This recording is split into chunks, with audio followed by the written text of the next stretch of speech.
Uma leitura crítica de Entre Lousas e Dimensões. Contos Conscienciais da Vida Escolar 2025-2026, de Fábio Klester. 1. Proposta, contexto e eixo evolutivo da obra.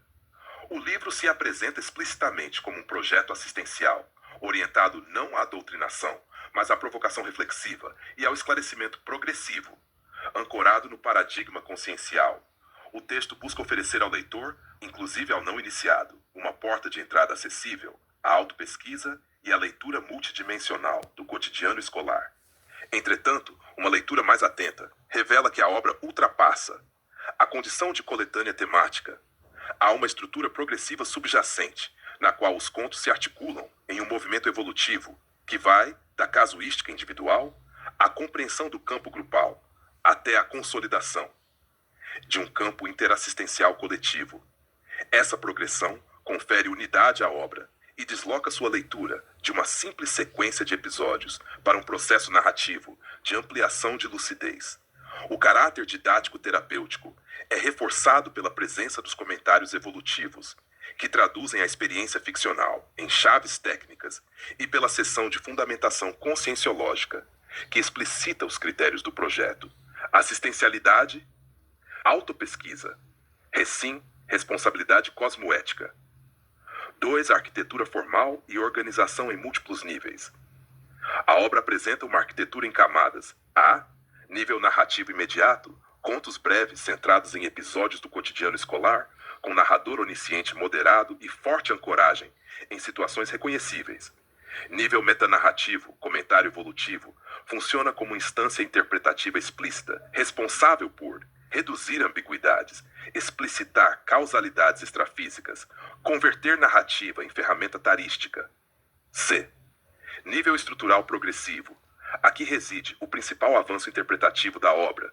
Os contos, embora autônomos, participam de uma construção maior que pode ser compreendida como uma arquitetura tripla: casuística individual, formação de campo interassistencial coletivo, consolidação de parcerias evolutivas, especialmente a dupla Oliver. Renata, essa organização confere à obra uma coerência sistêmica rara no gênero conto. 3. Temas, motivos e construção do campo interassistencial. O livro dramatiza a interpenetração entre o cotidiano escolar e a multidimensionalidade, explorando temas como autodesassédio, TENEPS, estado vibracional, projeção lúcida, influência extrafísica.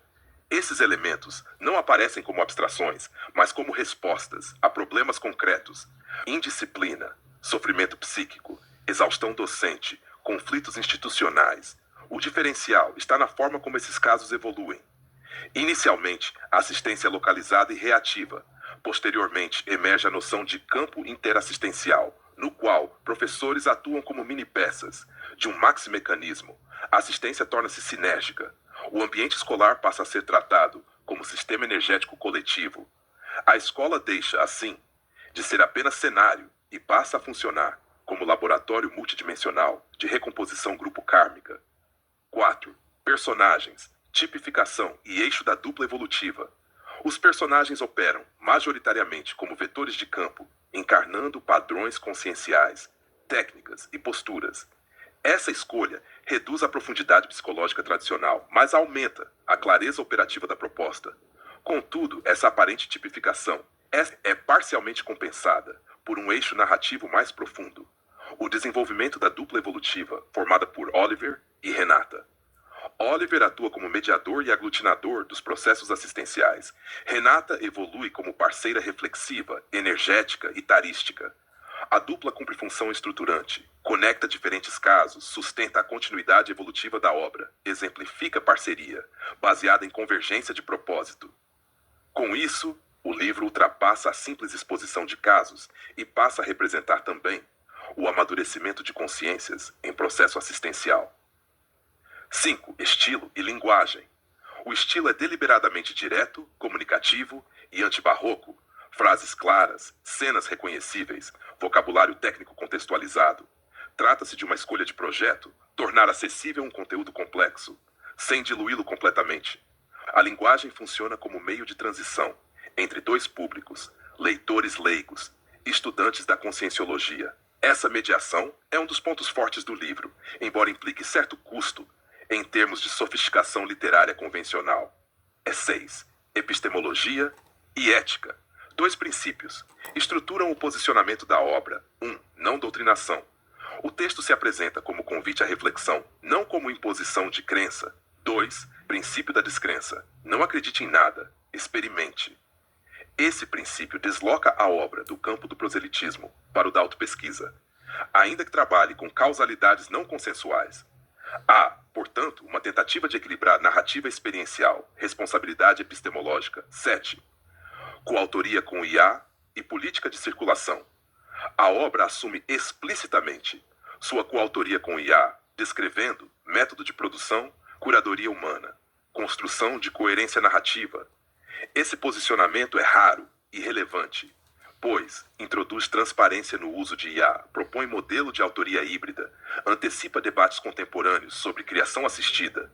No plano material, escolha por distribuição gratuita digital, versão física a preço de custo, reforça a coerência entre proposta assistencial e prática editorial. 8. Contribuições e limites. Contribuições. Consolidação de um microgênero parapedagógico. Integração entre narrativa escolar e multidimensionalidade. Estrutura progressiva, que articula indivíduo, grupo e parceria evolutiva. Inovação no uso transparente de IA na literatura. Limites à explicitação interpretativa. Reduz a ambiguidade típica do conto. A função didática pode gerar efeito de escolarização da narrativa. A tipificação funcional dos personagens, embora eficaz, pode limitar a densidade psicológica. O vocabulário conscienciológico restringe parcialmente o alcance, fora do público interessado. Ainda assim, esses limites decorrem diretamente do pacto de leitura assumido pela obra. 9. Seção no campo literário e parapedagógico. O livro ocupa um entrelugar singular entre narrativa escolar brasileira, tradição parapsíquica e literatura assistida por IA. Sua principal inovação não está na forma literária em si, mas na convergência entre finalidade, tares, método, coautoria com IA e coerência ética, descrença, interassistência. Como projeto tarístico ficcional, a obra é bem-sucedida.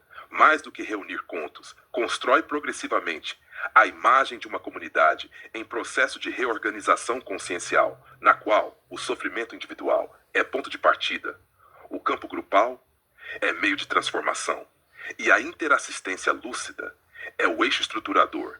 Seu valor reside menos na inovação estética tradicional e mais na capacidade de articular narrativa, pedagogia e multidimensionalidade em um sistema coerente.